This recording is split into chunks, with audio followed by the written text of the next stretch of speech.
Welcome to the Influence Global podcast, and I'm here today with a very special guest, who is got a great name actually, JP Castlin. I love that name, JP. It's so nice to see you. And JP is a global strategist, and that's what we're going to be talking about today.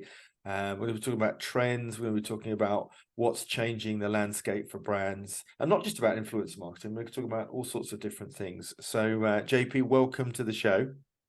Thank you very much. Thank you for having me. I should note that all credit for my last name goes to my wife because I took her last name when we got married. Right. But I will pass your compliments along. Oh, that's great. That's great. Now, I know that by the time this episode comes out, you will have spoken at Cannes, which I'm going to as well, which is super exciting as an event. But before we get into what you're doing today and how you're affecting a brand strategy, just take us a little bit about your background. Actually, how did you get into to doing what you're doing? So the very long story, very short, is that the first things I studied at university were economics and marketing and finance. But then I went to law school, became a lawyer, and worked at a law firm doing mergers and acquisitions and corporate governance and corporate finance for a bit, for a few years. And then eventually I moved into strategy, corporate governance being quite closely linked to strategy. And then via sort of agency work and co-founding an agency, I've sort of ended up working today primarily with international companies on global strategy and what tends to be called adaptive strategy, which essentially is teaching companies how to move fast when they need to, and how they can adapt to their environment, basically.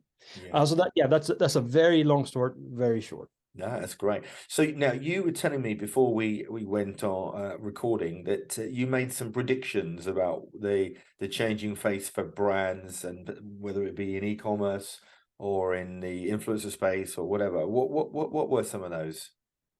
Right. So this ties back to our talk last year in Cannes, the talk that I did together with James Hankins.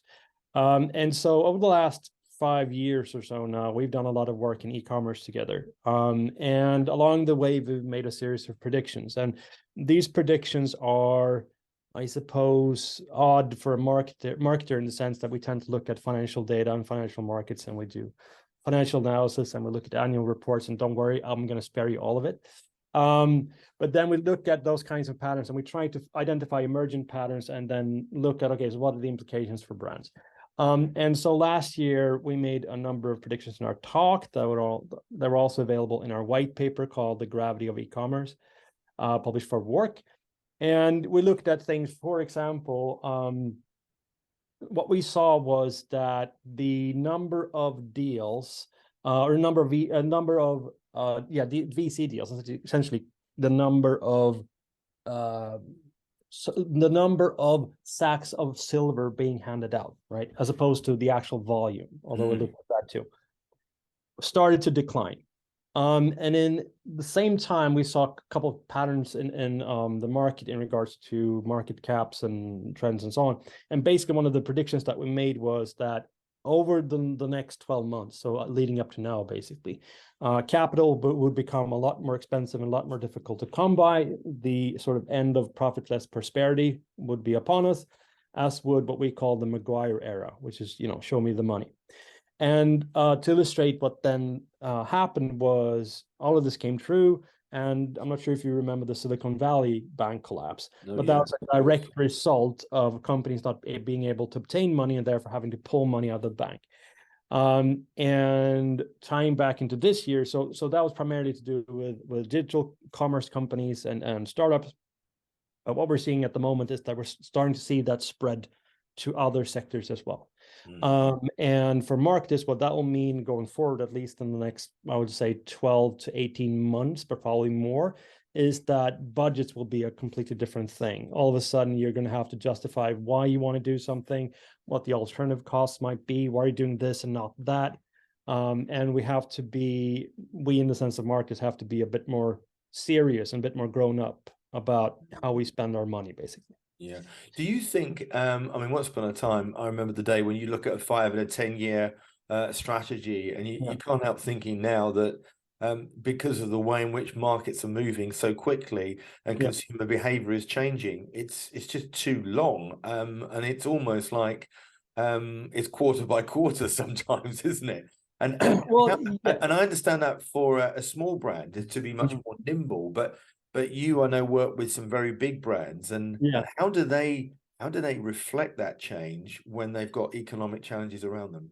So the way the big brands work is, one, from my experience working with some of the more well-known brands on the planet, is that they're very senior in their conversations, right? So if you have even a junior marketer, they'll be able to tell you all the P&Ls and all the figures, and they get the finance bit. But oftentimes, a lot of brands or a lot of marketers, they don't speak finance, they don't speak the language of finance. But also, two, they don't speak with finance people, which is unfortunate because they need to. In terms of my own work and work with big clients, so this is where my work in adaptive strategy comes in. So what you're describing, the 5 to 10 year strategy, is really a 5 to 10 year plan, right? And the problem with that is when sort of theory hits practice, in other words, when you try to implement your plan, what often happens, typically day 2, is that something will happen that you hadn't foreseen. Mm. Right. Then you're faced with a dilemma. You either have to change the strategy or the plan to match reality, or you can try to change reality to match the plan. Now, one of those will work, and the other one is the most commonly chosen, which is interesting. And so what I do, and how brands might want to consider working, is, instead of thinking in terms of plans, because to your point, everything is changing very rapidly. Instead, think of directions. Are we moving in the right direction at the right speed, right? Instead of alignment, in other words, a line in the sand where everyone has to stand on that and have to stick to the plan. And over time, it's not that you own the plan starts to own you in a way. You might want to consider drawing 2 lines in the sand. These are called boundary conditions in complexity theory. But basically, you define the outer lines of what is acceptable, and then you say, okay, so within this, we will allow you, the marketer, whoever the ops, to actually figure out things as you go, provided, again, we move in the right direction at the right pace. Yeah. But that's so brands need to shift to a different way of looking. Strategically, they need to shift into another way of looking at stuff. But that's a huge topic, I suppose, for another time as well, because I don't want to bore your viewership. And do you think that there is the right skill set in place to work with these modern dynamic changes in our marketplace? I would say yes and no. So what we're seeing at the moment with the rise of, for example, AI, is that you need more and more specialists. Now, what that tends to do for brands, although very few brands have figured this one out yet, is that it adds a bunch of cost structures. So it actually ends up costing quite a bit of money.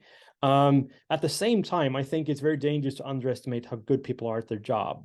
Oftentimes, when you look at strategic plans, speaking of plans, the ones that actually succeed don't necessarily succeed because the plan was amazing or great or perfect. It tends to succeed because the people actually executing the plan fixed all its flaws, right? So you Exactly. don't succeed because of it, you succeed despite of it.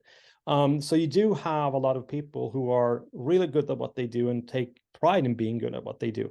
And they can also adapt. So it's sort of I think one needs to trust the people that you have and sort of give them a go.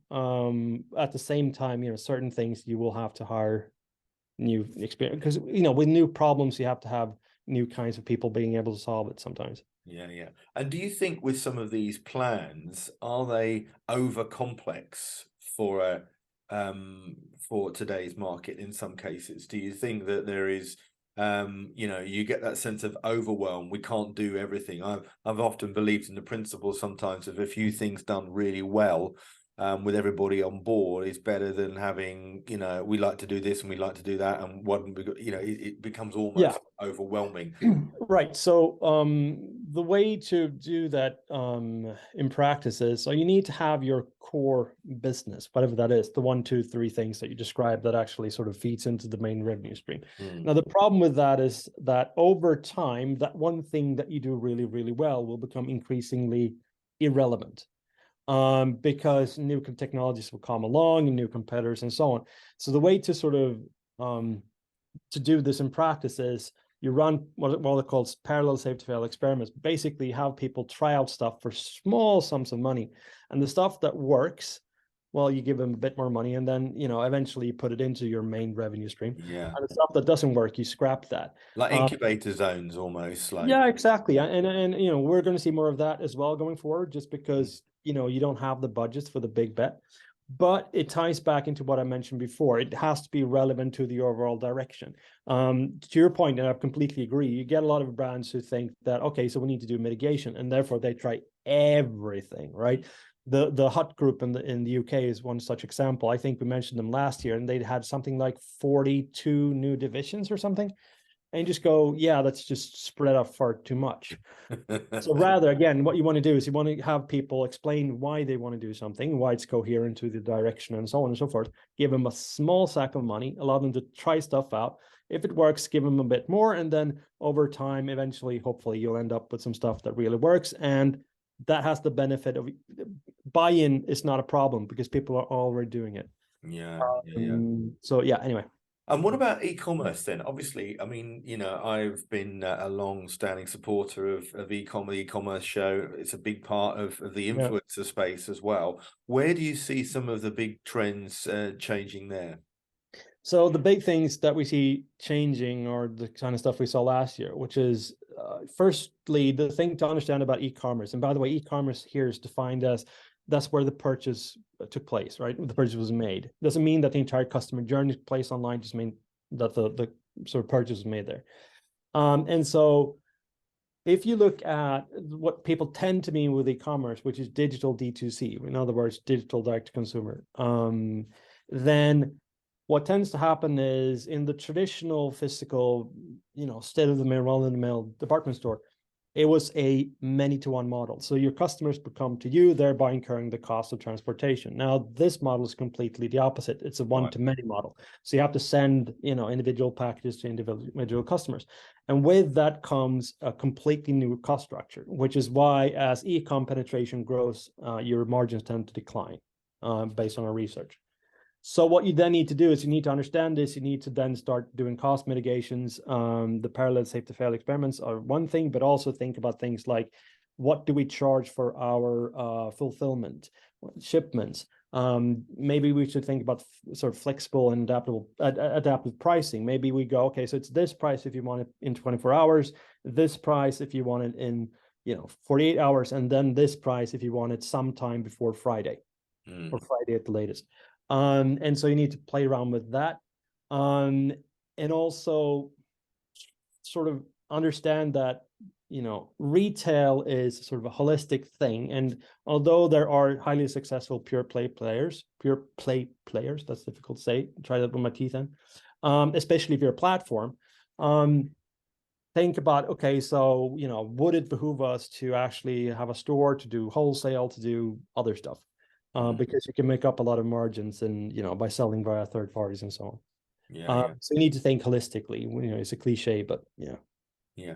So moving forward then, in these sort of challenging economic conditions that some of us are facing right now with cost of living issues and, the war in Ukraine and the impact on energy prices, do you think that some brands are you're advising people about the marketplace, but there are economic conditions that are weighing down on some of these people, and it's very, very difficult sometimes to plan.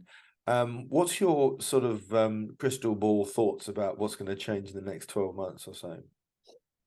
So what we're seeing at the moment is I sort of alluded to it before, but capital for all companies will become more difficult to come by, a lot more expensive.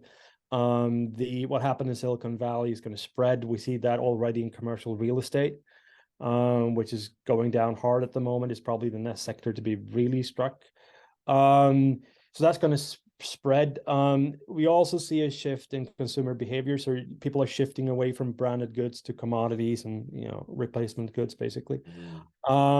Then we will continue to see probably interest rates rising. We see a lot of mortgages being renegotiated. We also see that credit debt is going through the roof, and all of a sudden people can't really pay their debt. This, by the way, is especially true in the segment most targeted by buy now, pay later companies. And here we have a technical point that I'll go through very quickly, but in 2008, when we had a housing crisis, right? If people can't pay their mortgage, at least there is some tangible value in the house. You can tear it down, sell the wood, sell the metal, and so forth. Now, if you've bought, if you bought a T-shirt or a jersey or whatever, and all of a sudden you can't pay that, the buy now pay later debt that you owe, what's the secondhand value of that? It's zero, right? You can't sell that. So you have a potential situation whereby people can't pay their debts and there's no value to cover up for that. So it's going to be a potentially big hit on the sort of the retail economy and the buy now pay later companies.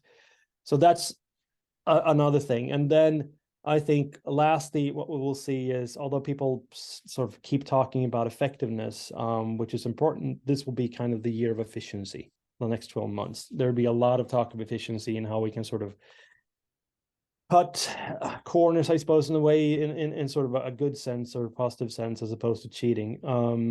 But that'll be the big thing. It's just people will try to make ends meet, basically, both companies and consumers. Yeah, great.